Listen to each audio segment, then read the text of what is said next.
Muchas gracias, doctora Villanueva. Bien, son las 3:20 de la tarde del día 10 de mayo del 2024. Vamos a continuar con la audiencia. Estamos trabajando, por favor, para que me informe, doctora Villanueva, si tenemos, si están todas las partes, por favor. Sí, doctor, se ha llamado lista y sí se encuentran las partes, doctor.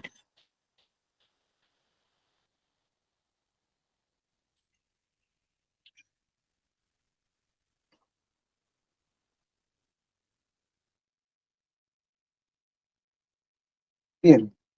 Estamos trabajando ahora con el doctor Castillo, ¿no? Buenas tardes, doctor Castillo. Buenas tardes, doctora Canchihuamán. Y también buenas tardes, procurador.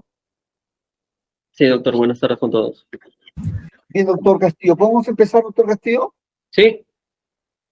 Bien. Doctora Canchihuamán, ¿podemos empezar? Buenas tardes, señor magistrado, y con todos los presentes. Sí, efectivamente podemos iniciar. Procuradora o procurador, ¿podemos empezar, por favor? Buenas tardes. Buenas tardes, señor magistrado. Sí. Doctor Castillo, ¿le parece 10 minutos? ¿Está bien? Sí, doctor. Adelante, doctor Castillo. Gracias. Sí, doctor, en este caso, como segunda pretensión del control sustancial, nosotros hemos propuesto un sobreseimiento basado en el numeral 2, literal D del artículo 344, cuando no existe razonablemente la posibilidad de incorporar nuevos datos y no haya suficientes elementos de convicción para enjuiciar y que se obtenga en efecto una condena en el caso de los señores Teddy del Águila y Marco Irigoyen. ¿Basados en qué? En esta oportunidad usted probablemente va a escuchar algunos argumentos propios de la sección, pero forma parte de esto porque ya en este extremo del sobreseimiento puedo entrar esos debates. En principio, ayer quedó zanjado en la sesión que en efecto la empresa Maitedel recibe dos operaciones o dos transferencias el 11 y 18 de agosto del 2015, que suman un total de $286,000 y que forman parte de sus servicios. Y también se hizo notar que quien pide a los representantes de Maitedel, el señor Teddy y el señor Marco, el servicio es el señor Santiago Figueroa Maya. En eso quiero reparar.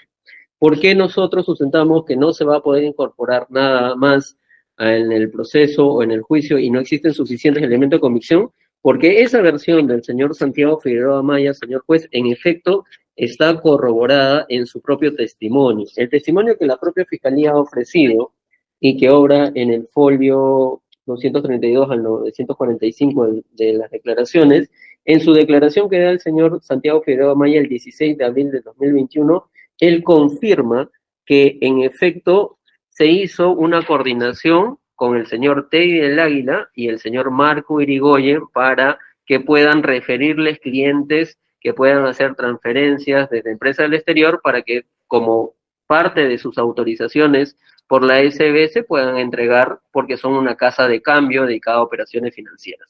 Pero además, en toda su versión, el señor Santiago Figueroa Maya expresamente dice, incluso a la pregunta de la Procuraduría, si me permite, voy a leerlo, señala, en la declaración del señor Teddy del Águila y del señor Marco Irigoyen han referido que usted le habría pedido a ellos que entreguen dinero en efectivo al señor H. David. ¿Qué tiene que decir al respecto? Le pregunto. Y él dice, esa operación fue por alguno de los clientes que yo referí, en esos términos. Ese H. Dávila es la instrucción que el cliente, quien dice a tal persona, recolecte el dinero. No lo conozco, H. Dávila. Entonces, el señor Santiago Figueroa Maya, en efecto, reconoció que él fue la persona que refirió el cliente a Teddy el Ávila y Marco Irigoyen. Y le siguen preguntando, ¿recuerda el objeto de esa transferencia? ¿Le comunicó para qué era, para qué iba a ser destinada?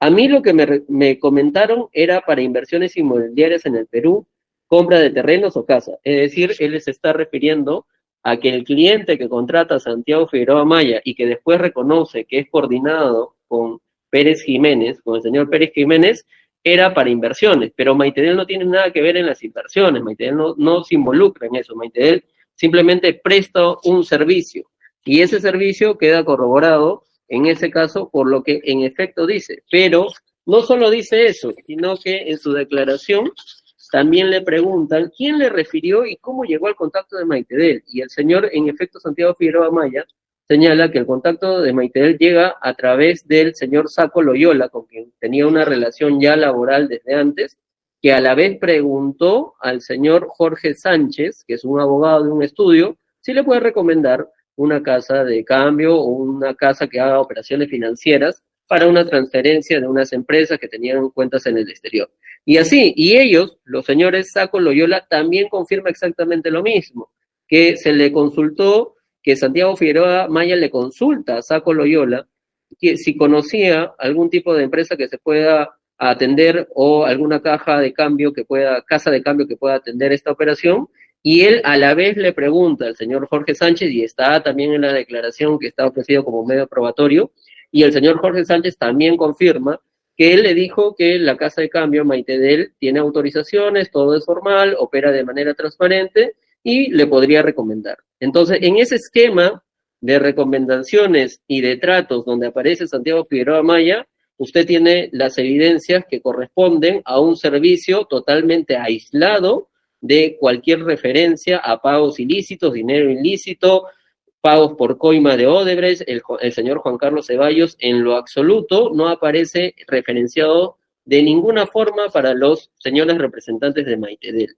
Por otro lado, también la Fiscalía nos decía, y como parte de la imputación está establecido, que ellos recibieron el dinero en cuenta y que pudieron haber tenido la diligencia de averiguar que no proviene de Suiza, como lo había dicho el señor Santiago Figueroa Maya, sino de Luxemburgo. Pero en este caso, nuevamente, en la página 20, ahora sí, propiamente, de este pedido de sobreseimiento, usted podrá observar, señor juez, que está consignado el estado de cuenta del BBVA, donde aparece la transferencia, y en ningún sentido aparece alguna referencia a la procedencia o el lugar de procedencia. Simplemente aparece como referencia pago del exterior en la cuenta y los montos en las fechas indicadas que ingresaron. Es decir, que esto correspondió a una transacción normal que nunca pudieron haber tenido una referencia de pagos ilícitos.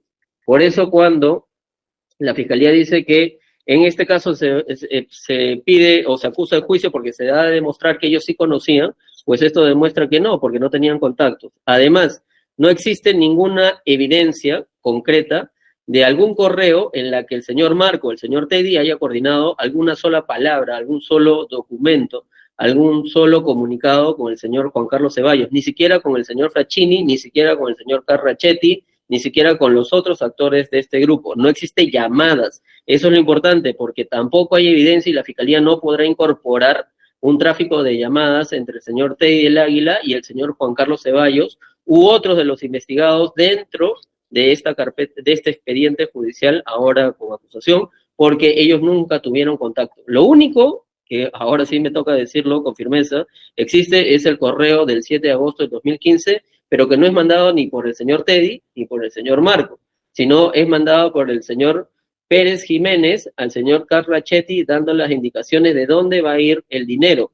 Pero el mismo señor Santiago Figueroa Maya señala que con quien coordinó para hacer este tipo de transferencia y referir a Maitedel como la casa de cambio con autorizaciones legales fue él al señor Pérez Jiménez y a la vez a su cliente. Y cuando su cliente dio la orden de que se le entregue a Henry Dávila Cifuentes, Santiago Figueroa Maya en efecto da la orden a Maitedel para que saquen el dinero que habían recibido y lo entreguen. Ahora, también se ha cuestionado que por qué se entrega en efectivo, porque precisamente eso es parte de la finalidad de los que se dedican a hacer casa de cambio y operaciones financieras, por eso la ESB se lo autoriza. ¿Por qué saca en parte? Dice la señora fiscal, porque eso depende de dos factores, seguridad y disponibilidad del banco. Nadie puede sacar el monto entero porque los bancos a veces no cuentan con tal cantidad de fondos, por eso se tiene que sacar en partes y por esos dos criterios. Por eso es que ocurre este tipo de operaciones. También nos dice la señora fiscal que el colaborador eficaz que ha sido mencionado, número 1/2019, ha aportado información en la que señala que la casa Maitedel fue designada o comunicada por Juan Carlos Ceballos para hacer la operación.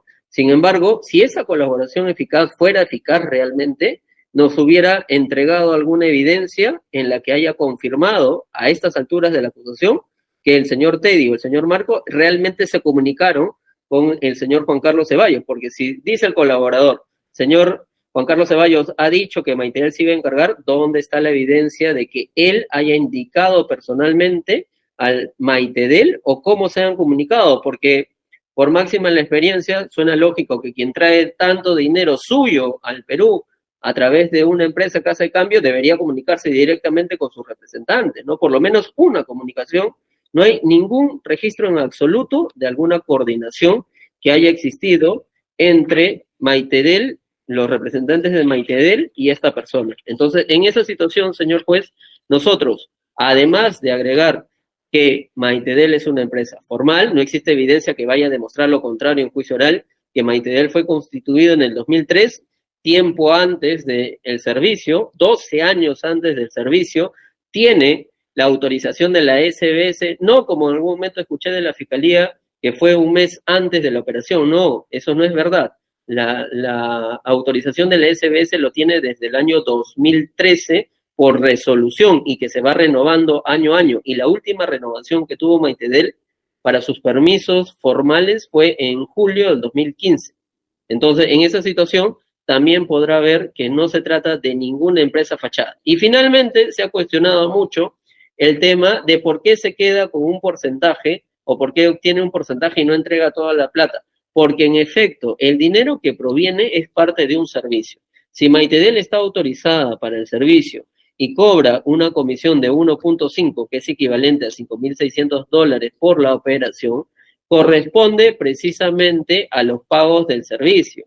Y para que sea más transparente, para que no haya configurado y para que la Fiscalía nunca vaya a poder probar en el juicio oral de que existe un acto de lavado por transferencia porque hay una finalidad de ocultamiento, Maitedel toda la operación lo hizo como parte de sus normales operaciones bancarias, en una cuenta creada por el BBVA en el año 2008 que pertenecía a la empresa, luego de haber pasado los controles formales que tiene el propio BBVA.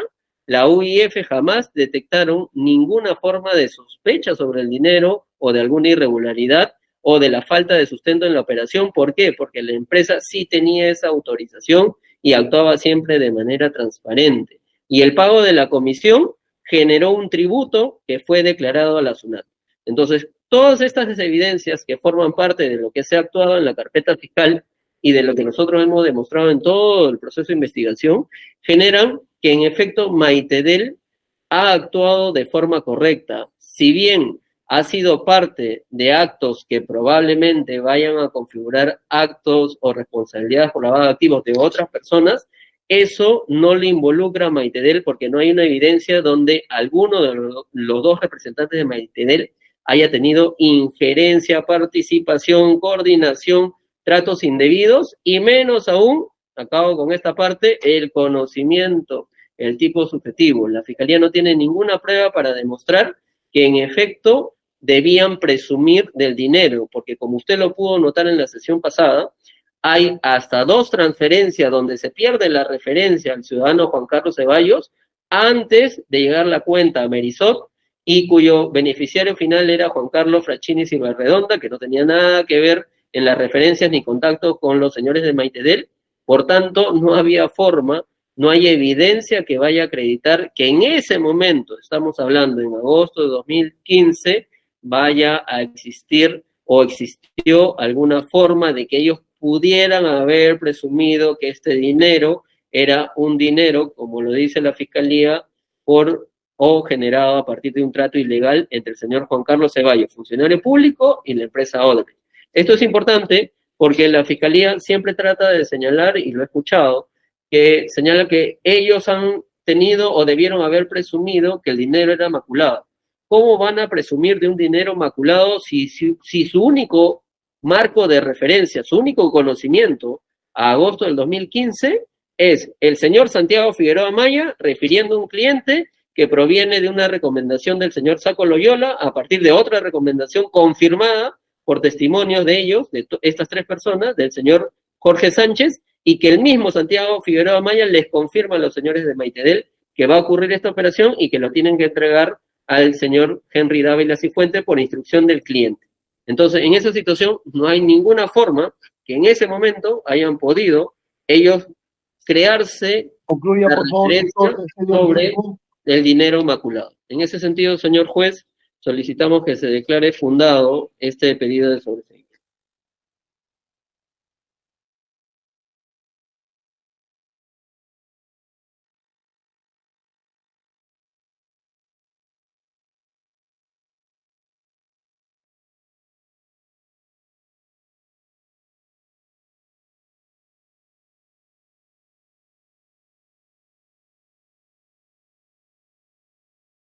Señor magistrado, su audio está apagado. Discúlpeme. Solamente para anotar como argumentos, ha indicado de que plantea el sobreseimiento por el literal D, porque es una transacción normal, no conocían el origen ilícito del dinero.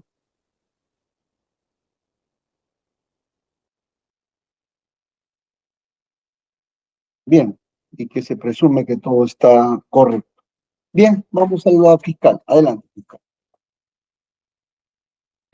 Sí, señor magistrado, justo con los puntos que usted bien ha acotado, que habrían finalmente desplegado un comportamiento que se encontraría correcto, normal o adecuado. Fiscalía discrepa de ese parecer, disiente de ese parecer que ha sido oralizado por la defensa. Por lo siguiente, señor magistrado, contrariamente a ello, consideramos que la actuación desplegada por los acusados, Teddy del Águila y Marco Aurelio Irigoyen Gómez Sánchez, no guarda relación con ningún comportamiento o conducta neutral en las dos operaciones incriminadas de lavado. Por el contrario, su actuación evidencia que han incrementado el riesgo permitido. El riesgo permitido efectivamente llega hasta que ellos constituyen propiamente esta casa de cambios Maitedel. Eso no es objeto de cuestionamiento ni es objeto de nuestra investigación penal. Lo que es objeto de investigación y cuestionamiento son esas dos operaciones, porque en esas dos operaciones no habrían realizado comportamientos acordes a una debida diligencia.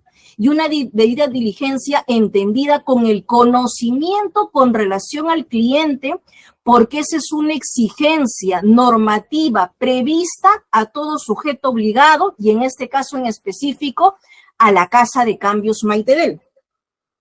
Señor magistrado, la defensa también le ha dicho, luego voy a dar mayores razones, pero la defensa también le ha dicho, el único conocimiento que han tenido con relación al cliente fue lo que les referenció Santiago Figueroa Maya. Ese es el único conocimiento que han tenido. Señor magistrado, no es posible que se limiten a decir que ese es el único conocimiento, porque si es así, efectivamente evidencia que no han actuado con la debida diligencia para conocer al verdadero cliente. Señor magistrado, usted también le ha señalado y dice, conforme lo ha oralizado la defensa, que no estaban en las condiciones de poder presumir la procedencia ilícita de los activos maculados. Señor magistrado, acá hay un tema que en el extremo de la tipicidad subjetiva es que sí han estado en la posibilidad de presumir si verdaderamente hubieran realizado acciones de debida diligencia. Y a continuación le voy a detallar por qué Fiscalía cuestiona, por el contrario, observa que ese comportamiento no fue diligente. Señor magistrado, vamos en ese sentido, en orden. La declaración de Santiago Figueroa Maya, que le ha señalado la defensa y a la que también se remite esta fiscalía para desvirtuar lo que menciona la defensa. Vamos a remitirnos, señor magistrado, a la respuesta 11 de la declaración de Santiago Figueroa Maya. La respuesta número 11 y la número 12, página 8. Le preguntan a Santiago Figueroa Maya en su declaración del 16 de abril del 2021, ¿visitó usted la casa de cambios de Maitedel SAC? Sí, dice. La pregunta 12, ahora, ¿podría señalarnos el motivo de dicha visita para referenciar clientes con necesidad de enviar transferencia de fondos? Ojo, señor magistrado, para referenciar clientes con necesidad de enviar transferencias de fondos. Si el señor Santiago Figueroa Maya afirma ello en su declaración, mi pregunta es, ¿qué actuación realizaron para efectivamente verificar que el cliente tenía aquí un negocio en Perú o si de por A o B tenía un negocio en el extranjero? Porque bajo ese argumento también podría recepcionarse dinero sin mayor diligencia de cualquier persona que esté vinculada a cualquier actividad criminal, como podría ser hasta inclusive el narcotráfico. Entonces, señor magistrado, no se advierte que hayan realizado alguna actuación justamente para los efectos de verificar ello. Señor magistrado, también quiero remitirme a la respuesta número 8, señor magistrado, que la vamos a poder apreciar en la página número 10. Se le pregunta, ¿Cuánto le cobraba a Maitedel por referirle los clientes? Esto es, recibía una comisión el señor Santiago Figueroa Maya por referirle estos clientes a Maitedel. Dijo, no era algo que nosotros poníamos, sino que ellos nos decían cuánto daban. Generalmente un 0.3%, si mal no recuerdo. Seguidamente, en la pregunta número 9, dice, se le pregunta, en la declaración del señor Teddy del Águila y del señor Marco Aurelio Irigoyen, han referido que usted les habría pedido a ellos que entreguen dinero en efectivo al señor H. Dávila. ¿Qué tiene que decir al respecto? Dijo, si esa operación fue por alguno de los clientes que yo referí, ese H. Dávila. Es instrucción del cliente quien dice tal persona colecte ese dinero. No lo conozco. A H. Dávila.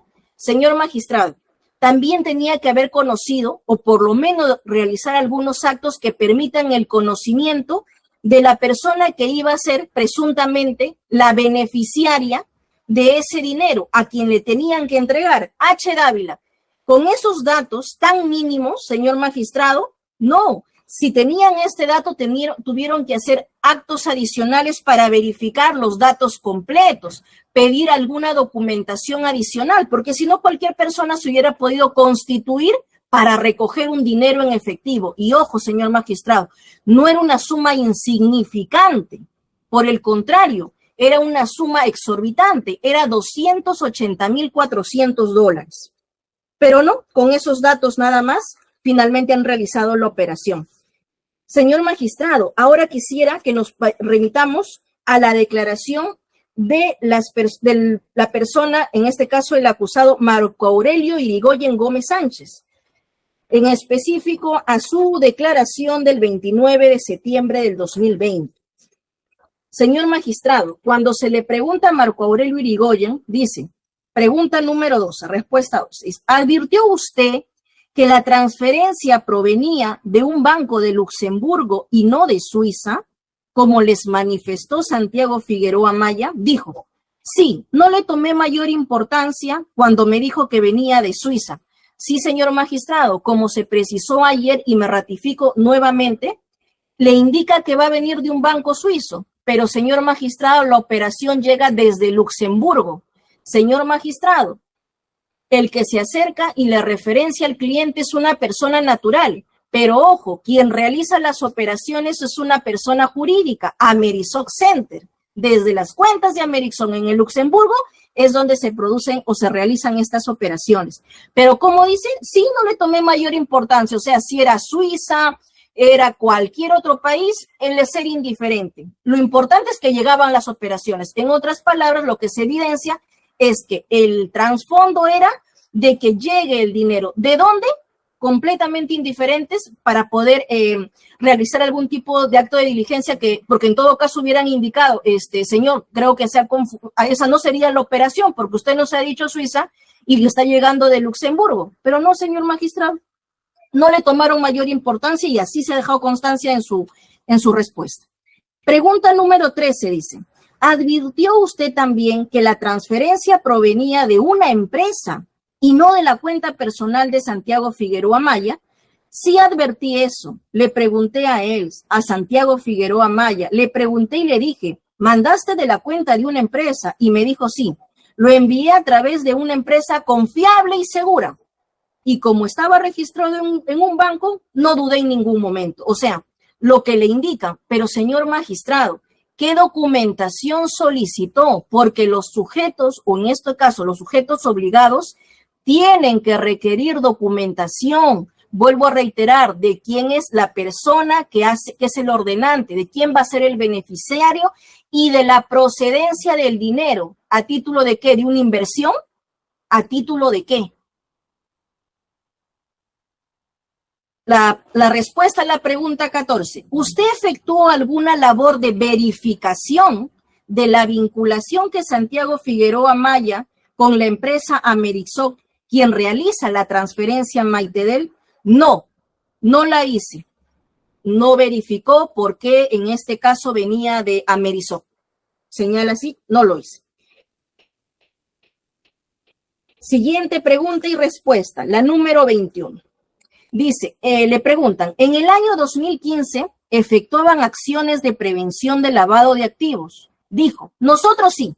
Doctora, ya es tiempo, ¿ah? Vaya concluyendo, gracias. Correcto, señor magistrado. Y bueno, indica, lo que pasa es que nosotros sí tenemos los mismos clientes y confiamos en ellos, salvo este caso de Santiago Figueroa Maya. Señor magistrado, dado a los tiempos, me quiero remitir también a la declaración del acusado Teddy del Águila López. Señor magistrado, ¿por qué? Porque al responder la pregunta número 3, ya estamos pasando a Teddy del Águila, cuando le pregunta, ¿registran en el año 2015 un archivo con los clientes que atendían? Dijo, no, había unas hojas sueltas de las operaciones que se hacían, de los clientes que se tenía, pero del 2015 no guardamos ese archivo. Señor magistrado, lo que he señalado evidencia que no hubo ni una mínima debida diligencia, pese a que ellos, señor magistrado, era propiamente una exigencia que ellos tenían, y me voy a remitir a 3 documentos que están debidamente señalados e identificados en nuestro requerimiento.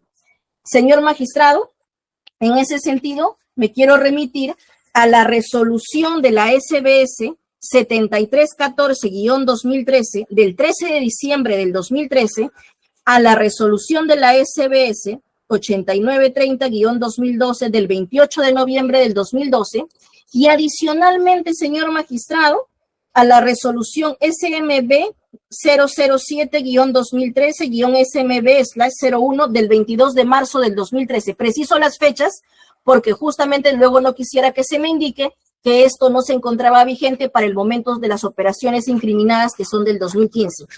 ¿Y qué es lo que señala el artículo 3, señor magistrado, de la normativa, de esta última que le he mencionado? Dice, finalidad y alcances del sistema de prevención de lavado. Dice 3.1, el sistema de prevención de lavado de activos y de financiamiento del terrorismo tiene por finalidad permitir a los sujetos obligados gestionar sus riesgos. Doctora, ya excedió largamente, concluya, por favor. Correcto, ahí termino.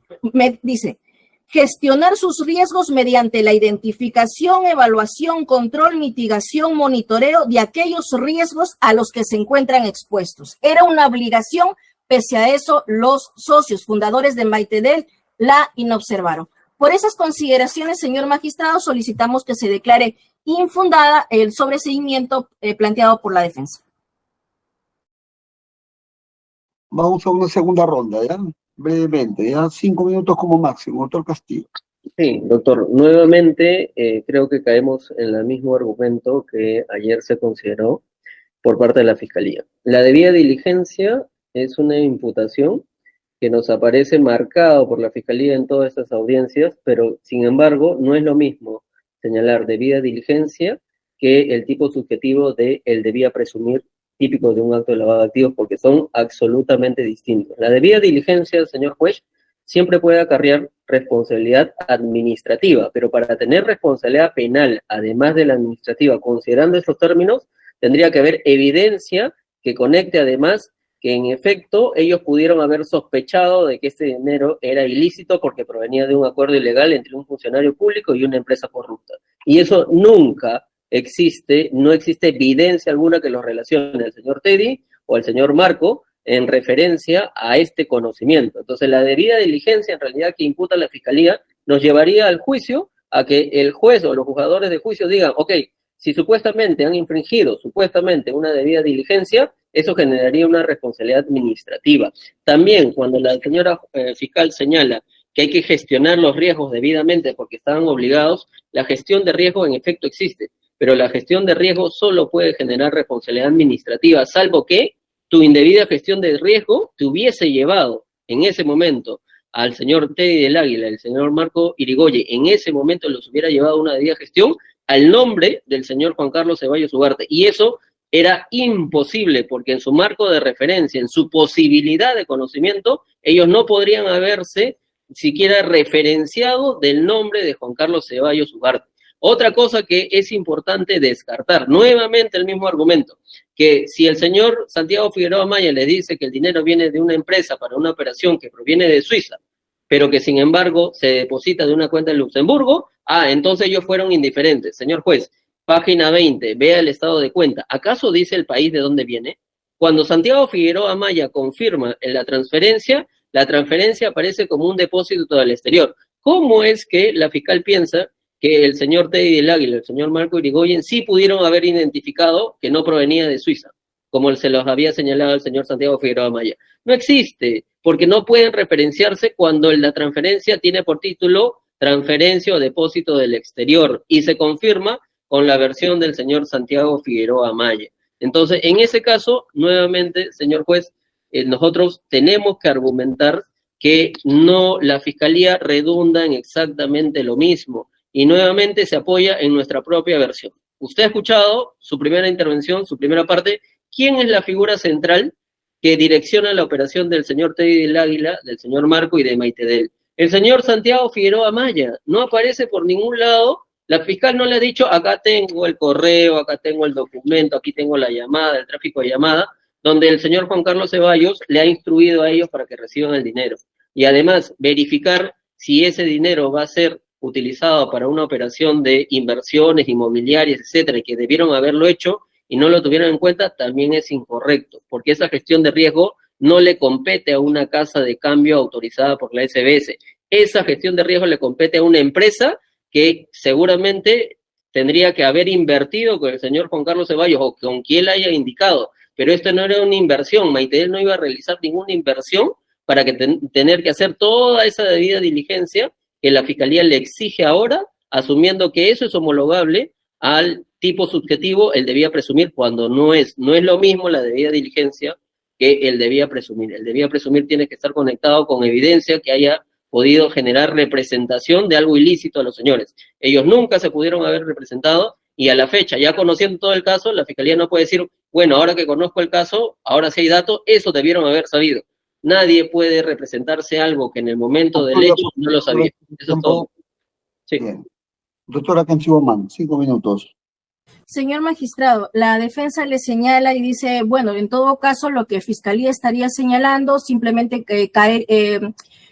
caería en lo que vienen a ser irregularidades administrativas, ¿no? Más allá de eso, no le da una trascendencia, en este caso de tipo penal, como la que sí le da este Ministerio Público. Señor magistrado, estas irregularidades administrativas se dan dentro de un contexto eminentemente típico, porque como bien ha sido desarrollado en la acusación, cada uno de los elementos o exigencias del tipo penal se ven verificados en la actuación de ambos acusados. Por lo tanto, Fiscalía ha concluido que estas irregularidades administrativas, al darse en un contexto delictivo, tienen relevancia penal, señor magistrado. Tienen relevancia penal. Señor magistrado, la defensa definitivamente su único argumento desde el día de ayer y a la fecha es que sus patrocinados no estaban en condiciones de presumir y no van, y ese es el argumento que van a mantener y sostener porque es el único. ¿Y por qué es el único? Porque como no actuaron con una debida diligencia y recepcionaron el dinero siendo indiferentes, sin importarles la procedencia del mismo, por lo tanto, ni se documentaron ni solicitaron la información necesaria para poder verificar ello. Entonces, lo que evidencia sí la argumentación de la defensa es, ellos simplemente iban a recepcionar las operaciones. Más allá de eso, no tenían por qué agenciarse de mayor información y tampoco tenían por qué tener conocimiento de dónde procedían estos activos maculados. Señor magistrado, las casas de cambio o las empresas que realicen este tipo de actividad o de operaciones financieras tienen un marco administrativo que tienen que observar. Ahora bien, ese marco que finalmente no llegan a observar es por una evidente negligencia, pero que en el caso, señor magistrado, ello sí es un elemento típico bajo la modalidad de que podían presumir, pero como el argumento es que no podían presumir, claro, porque no se documentaron, ¿no es cierto?, de toda la información, y ahora sobre la base de eso pretextan que efectivamente no tenían mayor conocimiento porque tampoco lo quisieron. Por esas consideraciones, señor magistrado, solicitamos, nuevamente nos ratificamos en que se desestime el sobreseimiento de la defensa. Bien, hemos concluido. Doctor Castillo, un minuto, por favor, doctor Castillo, para concluir. Sí, breve nomás, doctor, un minuto. Lo último que ha señalado la Fiscalía debe ser muy trascendente para su evaluación, doctor. La Fiscalía nos acaba de decir que el comportamiento en todo caso del señor Teddy Marco es negligente y el tipo penal de lavado de activos es puramente doloso. La Fiscalía reconoce que en efecto sus posiciones sobre las imputaciones de irregularidades generarían negligencia en su actuar, pero eso no significa que ellos hayan conocido o debían presumir. Y además, estas irregularidades de las diligencias mínimas, debidas diligencias o irregularidades administrativas nunca formaron parte en estricto ni desarrolladas correctamente dentro de la acusación. La acusación es muy genérica y siempre involucran, ellos conocieron porque debían haber sabido de que el dinero provenía de Juan Carlos Ceballos cuando es absolutamente incorrecto y lejano. Entonces, vamos a ir a un juicio y usted tiene que decidir, donde un juicio donde la propia Fiscalía propone que el actuar del señor Teddy y del señor Marcos sería un actuar negligente y supuestamente nos imputan un acto de lavado de activos y por tanto no configuraría y en el juicio oral no habría ninguna prueba que acredite lo contrario, que ellos no tuvieron nada que ver con este tema de la operación de lavado de activos. Muchas gracias. ¿El Ministerio Público va a decir algo sobre ese tema para cerrar? Sí, señor magistrado, sí. Con relación a la normativa que le he hecho mención de tipo administrativa, me remito a lo que nosotros hemos señalado en el requerimiento, específicamente en el numeral 196. Y adicionalmente, señor magistrado, me da un segundo, voy a ubicar esa parte. Numeral 196 y en el numeral 203, señor magistrado. Ahí va a usted poder apreciar la normativa administrativa a la que se ha hecho mención. Señor magistrado, solamente para hacer una precisión muy breve. Efectivamente, lo que la defensa pretende señalar es, y sobre la base de la afirmación que hizo Fiscalía, el actuar negligente con relación al cumplimiento a la normativa de tipo administrativa, porque finalmente la inobservaron. Señor magistrado, pero lo que nosotros estamos señalando acá, que esa presunta negligencia que habrían tenido en el cumplimiento de esa normativa administrativa a la que estaban obligados a observar, es un elemento más, pero que dentro de nuestro contexto típico califica dentro de lo que viene a ser el dolo eventual. Por esas consideraciones, señor magistrado, solicito que se desestime lo señalado por la defensa. Bien, unos minutos, suspendemos grabación para marcar la decisión. Doctora Ayala, brevemente, 2 minutos, ideas nuevas nada más. Sí, señor magistrado. Esta Procuraduría solicita se declare infundado el pedido de sobreseimiento peticionado por la defensa en atención a lo siguiente, señor magistrado. Consideramos que existen elementos de convicción suficientes para llevar a juicio oral a los señores Teddy del Águila y Marco Aurelio Irigoyen, por cuanto consideramos que la Casa de Cambios Maitedel, a través de sus 2 socios, no habrían realizado ninguna operación financiera porque se supone que al tratarse de una casa de cambios debieron haber entregado el dinero remitido por Amerisoc en una moneda distinta a la recibida, es decir, en soles. Sin embargo, se advierte que estos señores entregaron el dinero en la misma moneda, es decir, en dólares, y también lo cuestionable es que entregaron el dinero en efectivo. Asimismo, señor magistrado, del movimiento de la cuenta de Maitedel, se advierte que esta habría sido cancelada a petición del cliente el 3 de septiembre del 2015, es decir, 9 días después de haber realizado el último retiro respecto al dinero que le fue enviado por la empresa Amerisoc Center. Finalmente, señor magistrado, si bien es cierto, la defensa precisa que los socios de Maitedel no tenían ningún conocimiento respecto a que los fondos que les fueron transferidos le pertenecían a Ceballos Ugarte. Sobre dicho extremo, señor magistrado, debemos señalar que no es necesario ni una exigencia conformante del dolo o del tipo subjetivo del delito de lavado de activos el que los acusados deban de conocer a quién pertenecían los fondos. Por todas estas consideraciones, solicitamos que se declare infundado el pedido. Gracias. Hemos agotado ya la discusión ya con todas las partes, ya, porque si no, estamos repitiendo lo mismo Doctor Castillo, voy a ser muy escrupuloso en el tiempo. 1 minuto, por favor. Sí, un minuto, doctor. Sobre el dolo y lo que ha señalado la fiscal, en este caso nadie puede ser indiferente ante una situación si no tiene una representación de dónde proviene el origen del fondo. En este caso ellos nunca tuvieron una representación. Y lo otro, solamente esto es importante, si que se haya entregado el dinero en la misma moneda no es un impedimento porque ellos tenían autorización por la SBS, y no es que la ley le diga, porque sea una casa de cambio autorizada, siempre tiene que cambiar a una moneda distinta. Si eso estuviese en la ley, le entiendo a la procuradora, y si eso estuviera imputado en la acusación, también la entendería, pero eso no forma parte de la acusación. Y tampoco forma parte de la acusación el hecho de que se haya cerrado la cuenta el 30 de septiembre, porque eso nunca nos imputaron ni formó parte de la acusación. Eso es todo. Bien, 1 minuto también. Fiscalía y ya para cerrar. Sí, señor magistrado, solamente para agregar, justamente todo lo que he oralizado entre el día de ayer y hoy ha sido señalado en nuestra acusación, y ese es también el motivo, la razón por lo que en el caso del señor Teddy del Águila y Marco Aurelio Irigoyen se le ha incriminado también la modalidad agravada por el rubro con el cual tenía la empresa y en el marco del cual se presentan o se han suscitado las operaciones incriminadas. Por eso, en su caso, tiene la circunstancia agravante prevista en el artículo 4 y está debidamente considerado en nuestro requerimiento acusatorio. En el folio número 81, ahí usted va a apreciar a partir del numeral 217, justamente por tener esa condición especial para con el objeto de protección del objeto social que tenía la Casa de Cambios Maite. Eso es todo, señor magistrado. Bien, pausa para dictar la decisión, ¿ya?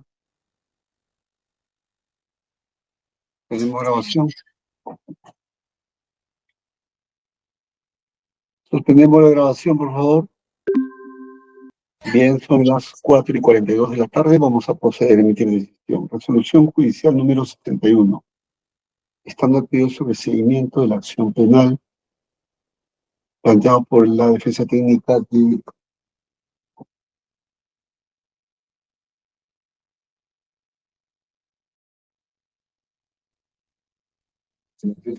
Irigoyen y del Águila, y considerando el pedido de sobreseimiento. La defensa técnica de los investigadores Gómez Sánchez y Teddy del Águila López han planteado el sobreseimiento de la acción penal que se sigue en su contra por el delito de lavado de activos, bajo la causal de insuficiencia de elementos de convicción, por los siguientes argumentos. 1.1, como primer argumento, ha señalado que las operaciones que se le atribuyen no tendrían, constituyen operaciones normales, ordinarias, en vista que los investigados no habrían conocido el origen ilícito de los dineros. 1.2, como segundo argumento, ha indicado que no existen elementos de convicción respecto a algún punto de contacto que hayan tenido los investigados del Águila Irigoyen Gómez Sánchez y del Águila López con el investigado Juan Carlos Ceballos Ugarte. 1.3, como tercer argumento, ha señalado que tratándose de los retiros de dinero en efectivo de Maite de él, eso constituye una operación normal propia de las operaciones de cambio. Segundo, posición del Ministerio Público. Por su parte, el Ministerio Público se ha opuesto al pedido de sobreseimiento, señalando lo siguiente. 2.1, señalando que existe el elemento causa probable para remitir el caso a juicio oral por lo siguiente. 2.1, el primer argumento indicó que las operaciones en las cuales habrían intervenido los investigados no tendrían sustento o justificación alguna. 2.2, como segundo argumento, ha señalado de que el investigado o los investigados no está la posibilidad de presumir el origen ilícito de los fondos, dada la naturaleza de las operaciones. Tercero, evaluación del caso, análisis del presente caso concreto. Con relación al pedido sobre seguimiento de la acción penal por el delito de lavado de activos que se atribuye a los investigados Irigoyen Gómez Sánchez y del Águila López, el despacho lo va a rechazar, Y voy a dar mis razones. Básicamente porque si existen elementos de convicción para remitir el caso a juicio oral. Es decir, existe causa probable, sin que ello signifique pronunciarnos sobre la responsabilidad penal o no de los acusados, porque eso va a ser materia de juicio oral. 3.1, por la siguiente razón. 3.1. El artículo 344, numeral 2, numeral D, ha prescrito que uno de los supuestos para articular el sobreseimiento de la acción penal es por insuficiencia de elementos de convicción. Esto es, de que no existe causa probable para remitir a juicio oral el caso. 3.2. Ahora, con relación al presente caso concreto, se advierte que en el presente caso existen suficientes elementos de convicción que justificarían que este caso vaya a juicio oral. Esto es el delito imputado a los dos investigados en la vida, Irigoyen Gómez Sánchez y del Águila López por los ciudadanos. Como primer argumento debe anotarse que existe amplio caudal probatorio respecto al origen lícito de los dineros y en cuanto a las operaciones de lavado. Informe consta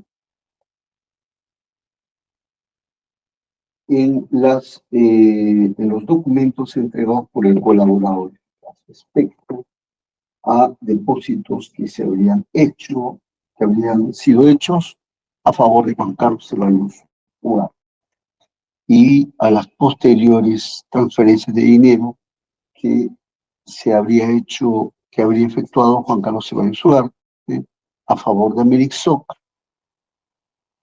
y luego la transferencia de dinero que habría efectuado Amerixoc a favor de Maite, vinculada a los investigadores, con el objeto de repatriar dineros de Juan Carlos Ceballos Ugarte del exportativo al Perú. Bien, antes de ello, entre los elementos de convicción tenemos pues un bloque de documentos que da cuenta precisamente de todas estas colocaciones de dinero, ¿no?, que se habían producido y la ruta del dinero hasta llegar a Maipo. B, el segundo término, que entonces igualmente existen elementos de convicción que dan cuenta sobre el hecho que los investigados habrían estado en la posibilidad de conocer el origen ilícito de los dineros, dada la naturaleza misma de las operaciones.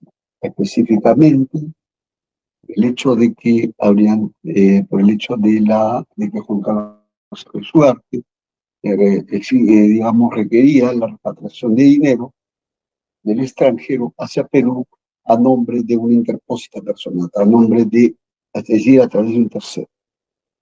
Vendría a ser la empresa Maite Dell. El otro dato que da cuenta de que está la posibilidad de conocer, está en función a que estos dineros habrían sido repatriados y entregados en efectivo al investigador, ¿no? Lo que quiere decir que el investigador no deseaba de que el ingreso de dinero se haga a sus cuentas, sino sin utilizarse el sistema bancario, digamos, sino a través de otras personas, ¿no?, y sin que figure en el circuito del dinero.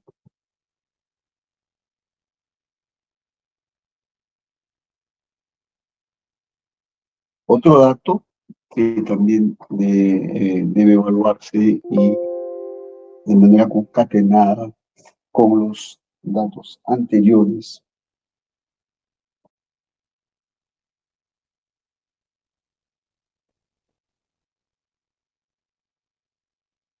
obedece a que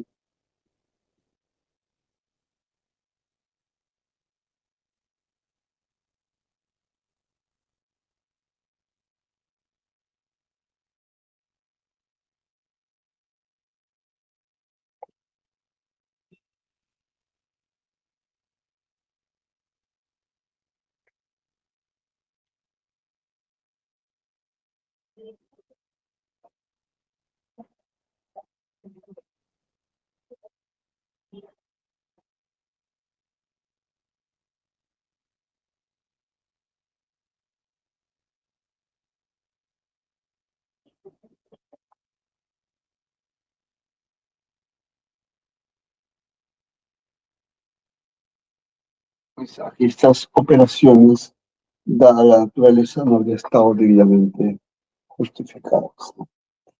Bien, por estas consideraciones se resuelve. Primero, declarar infundado el pedido de sobreseimiento articulado por la defensa técnica de los investigadores.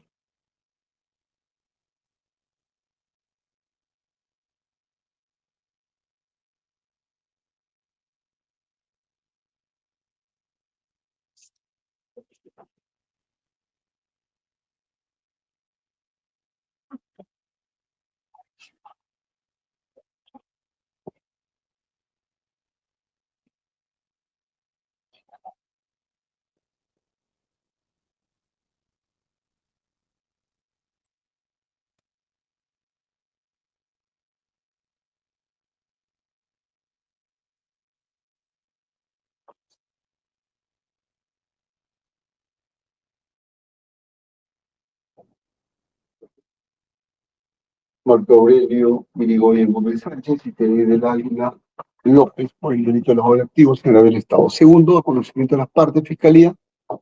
Conforme, señor magistrado. Procurador, Conforme, señor magistrado. a conocimiento, doctor Castillo, ¿no? Sí, por notificado, doctor. Bien, vamos ahora al siguiente punto. Muchas gracias, doctor Castillo. Ahora vamos a trabajar con el doctor Revilla. Doctor Revilla, ¿se encuentra? Sí, sí, señor magistrado. Voy a encender mi cámara. ¿Usted qué goce lo que ha planteado, doctor Revilla?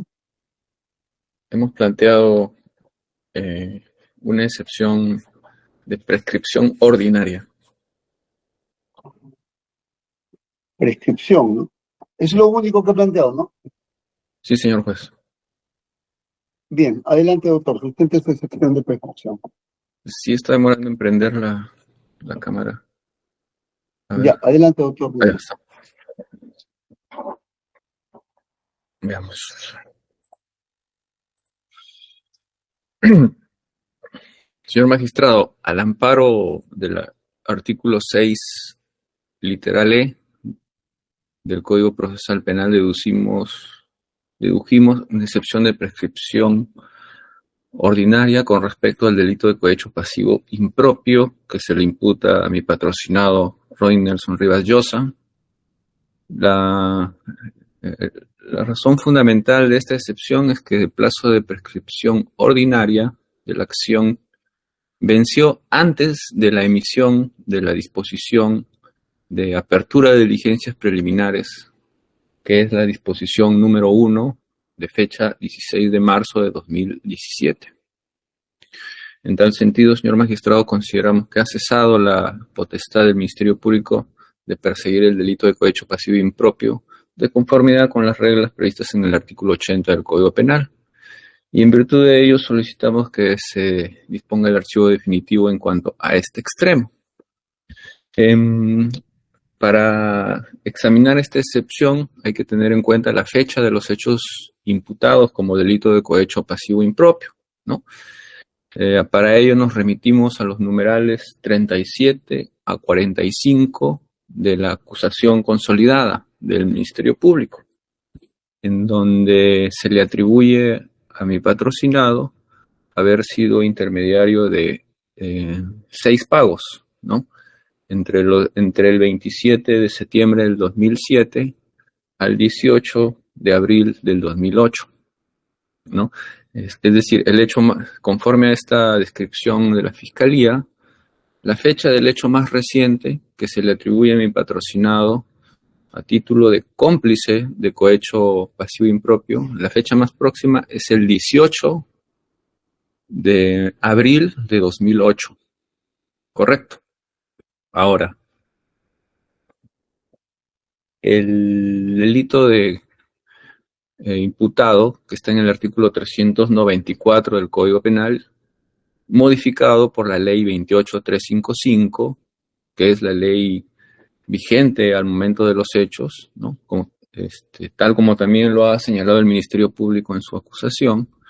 Este delito contemplaba una pena privativa de libertad no menor de 4 ni mayor de 6 años.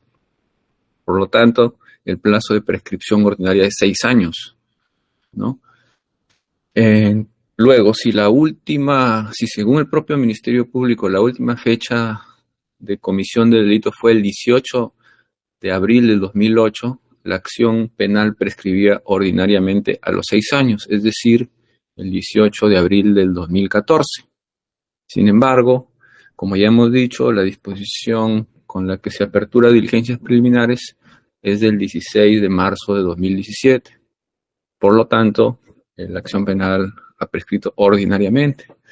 Incluso, señor magistrado, es necesario hacer una precisión, porque en rigor mi patrocinado fue incorporado a la investigación posteriormente. Doctor, el año 2006.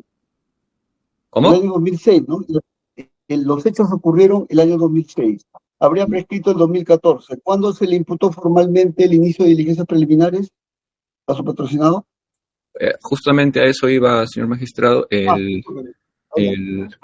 En rigor fue incorporado mediante no mediante la disposición 1, que es de 2017, sino recién mediante la disposición 33, que es de 2021, es del 2 de marzo de 2021, ¿no? Pero igual, nosotros sostenemos que ha prescrito, sea que se tome en cuenta la disposición 1 como la disposición 33, ¿no? En ambos casos la acción habría prescrito ordinariamente, ¿no?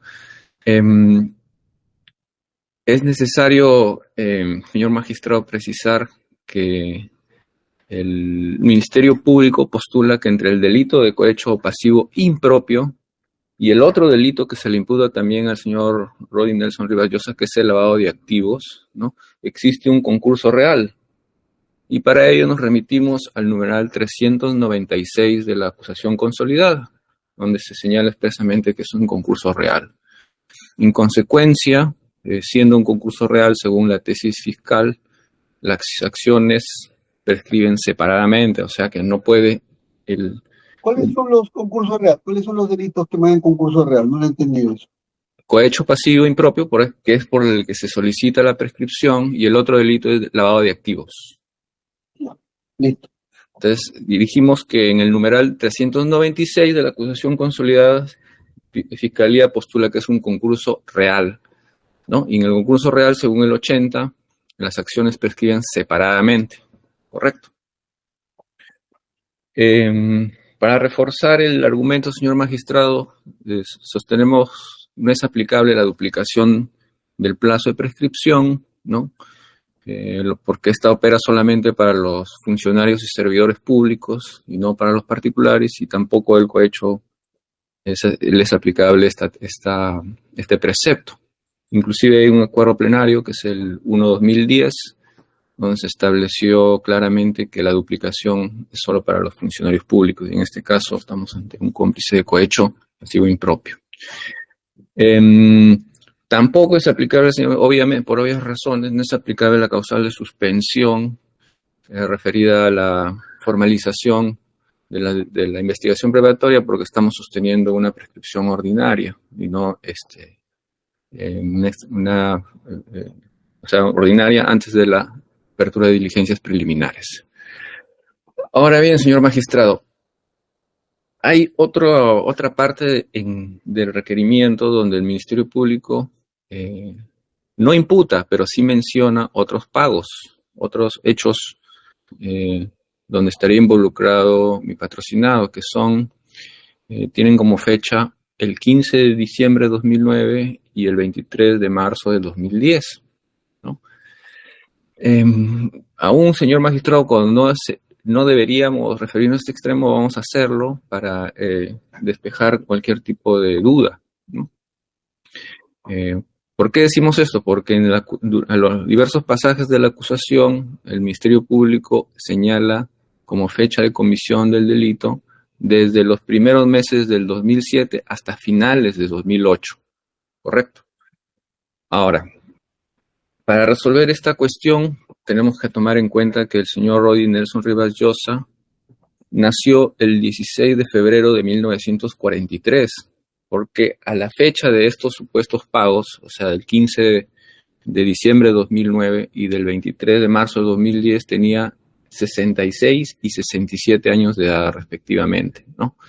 En ese sentido, le es aplicable de puro derecho la regla de reducción del plazo de prescripción ordinaria prevista en el artículo 81, que dice que se reduce a la mitad cuando los agentes tengan más de 65 años al tiempo de la comisión del hecho punible. Por lo tanto, aun cuando se imputara el cohecho pasivo impropio en estas últimas fechas, ¿no?, también habría prescrito ordinariamente la acción penal, ¿no? En ese sentido, señor magistrado, dado que la apertura de diligencias preliminares se emitió en una fecha posterior a los hechos objeto de acusación fiscal, no cabe más que concluir que la acción penal ha prescrito ordinariamente y debe emitirse el auto de sobreseimiento definitivo. Muchas gracias, señor magistrado. Solamente una precisión, doctor, por favor. Sí. ¿Cuántos delitos se le atribuyen a su patrocinado, doctor? 2, señor magistrado. Cohecho pasivo impropio y lavado de activos. Cohecho pasivo impropio y lavado de activos, ¿no? ¿Cuál es la base fáctica del cohecho pasivo propio y su fecha de ocurrencia? Ya. Como mencionamos al comienzo, está en los numerales 37 y 45 de la acusación consolidada, ¿no? Dice, el Ministerio Público dice que el señor Roy Nelson Rivas Llosa recibió como intermediario de Juan Carlos Ceballos Ugarte unos pagos ilícitos a lo largo de varios meses, dice 15 a 18 meses, desde los primeros meses del 2007 hasta finales del 2008, ¿no? Y enumera 6 pagos, ¿no? Un pago del 27 de septiembre de 2007, uno del 4 de octubre del 2007, otro del 11 de octubre del 2007, otro del 11 de diciembre de 2007, otro del 18 de diciembre de 2007 y un último del 18 de abril del 2008, ¿no? Entonces, por eso es que decíamos que la última, o que el hecho más reciente sería del 18 de abril del 2008, ¿no? Y eso, señor magistrado. Una consulta, ¿el cohecho pasivo propio cuándo había ocurrido? En las fechas que le he mencionado, señor magistrado. 2006 al 2000, a ver. 2007 al 2008. 2007 al 2008, ya. ¿Y el lavado de activos? No, por el lavado de activos no estamos deduciendo excepción, señor. Solamente cohecho pasivo impropio, ¿no? Sí. ¿Y qué fecha se inició diligencias preliminares contra su patrocinado? Ya. Se inició, en rigor se inició con la disposición 33 de 2 de marzo de 2021, aunque existe una disposición de apertura de diligencias preliminares del caso, ¿no?, que es del 16 de marzo del 2017. En ambos casos, ya, si tomáramos en cuenta ambas disposiciones, igualmente habría prescrito de forma ordinaria.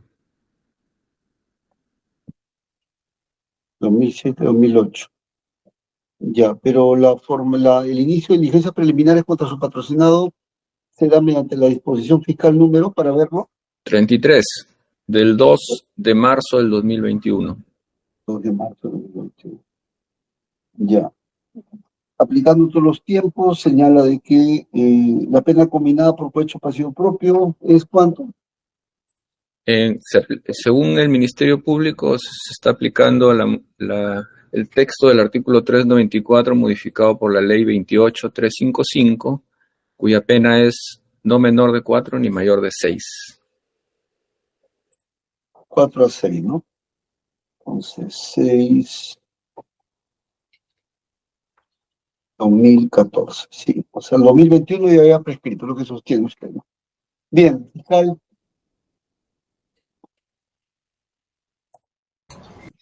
Señor magistrado, sí, he escuchado atentamente a la defensa y en ese sentido me quisiera remitir en cuanto a la acusación al numeral 37, que es donde propiamente se encuentra la imputación concreta del 37 al 39. porque el señor Rodi Nelson Rivas Llosa, de acuerdo a la acusación, fue comprendido por complicidad.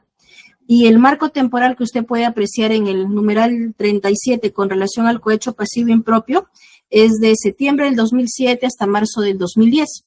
Entonces, tomando en cuenta el tiempo de la prescripción, que justo es la pena para ese entonces, de acuerdo a lo que decía el tipo penal 394, es no mayor de 6 años. Entonces, marzo del 2010, ¿no es cierto? Propiamente a marzo del 2016. Ahora, en aquel entonces el artículo 41 de la Constitución propiamente preveía la posibilidad, y lo leo textual, artículo 41, el plazo de prescripción se duplica en casos de delitos cometidos contra el patrimonio del Estado. Pero nos señala una duplicidad, una dúplica en cuanto a la prescripción, de acuerdo a los alcances del artículo 41 de ese entonces. Pero, señor magistrado, entonces sería 2016, si señalamos la dúplica, 2022. Pero aquí hay una acotación que Fiscalía quiere realizar. Verificado la ficha de RENIEC del señor, en este caso el acusado Rodi Nelson Rivas Llosa, se advierte que nació el 16 de febrero de 1943. Por lo tanto, de conformidad al artículo 81 del Código Penal, que señala lo siguiente, dice, ¿no? Los plazos de prescripción se reducen a la mitad. Los plazos de prescripción se reducen a la mitad cuando el agente tenía menos de 21 o más de 65 años al tiempo de la comisión del hecho punible. Entonces, señor magistrado, advertimos que en aplicación del artículo 81, esto es el beneficio que le da el hecho de que para el momento de los hechos, de acuerdo al marco normativo del numeral 37, tenía 67 años. Si ponemos el año 2010, menos el año de nacimiento, que es 1943, saldrían 67 años y estaría dentro del supuesto donde se reduce la prescripción o el plazo prescriptorio a la mitad.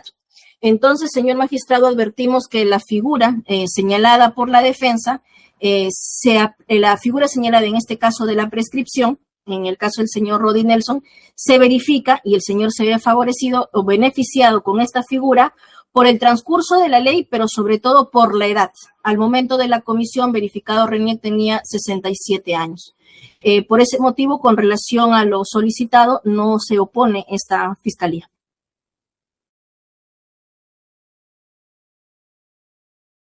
Doctora, para poder leerle bien, ¿está conforme con que se declare la prescripción? Lo que me dice. Sí, señor magistrado, no formulamos oposición en ese sentido porque hemos advertido que para la fecha de la comisión de los hechos tenía 67 años y le resulta de aplicación al artículo 81 que reduce los plazos prescriptorios a la mitad. Entonces se ve favorecido en ese extremo con la figura deducida por la defensa.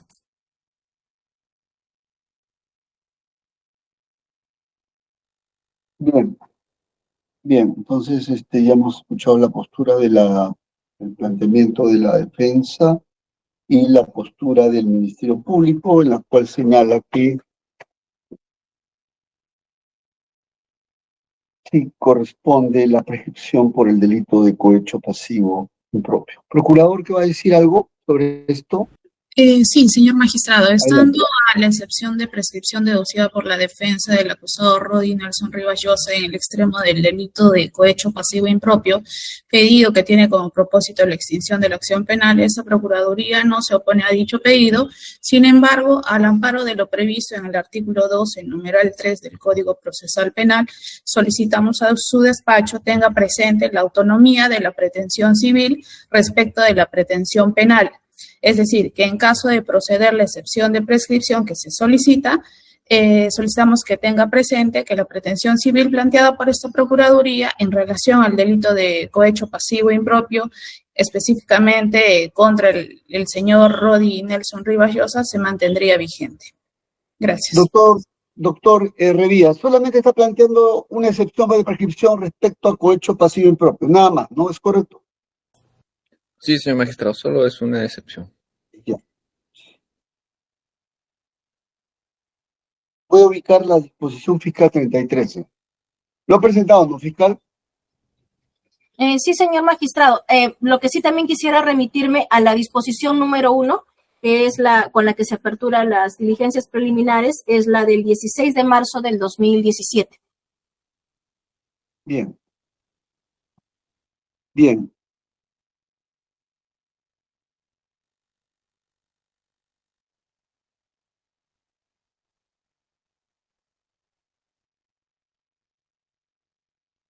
Bien, entonces vamos a hacer una pausa, ¿ya? Un momento, por favor, ¿ya? Para determinar esto, ¿eh?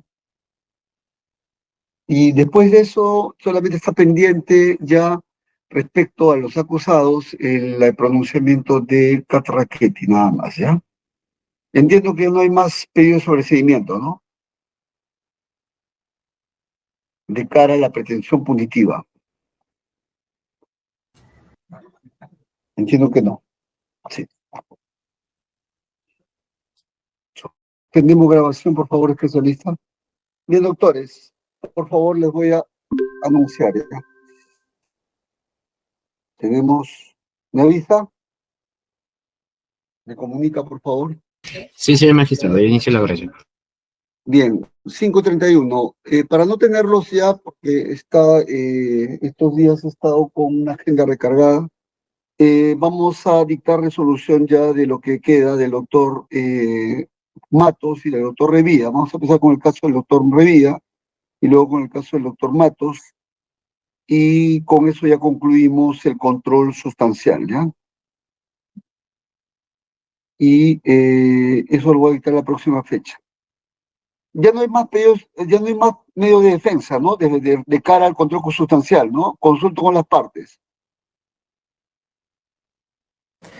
Doctor, respecto a los terceros civiles, Ya, pero ese es respecto a la pretensión resarcitoria, entiendo, ¿no, doctora? sí, doctor, Ah, ya, eso lo vamos a ver luego, ¿sí? perfecto. Bien, fechas, ¿ya? Vamos a tener fechas miércoles, jueves y viernes, por favor, anoten, por la tarde. Los 3 días seguidos vamos a trabajar.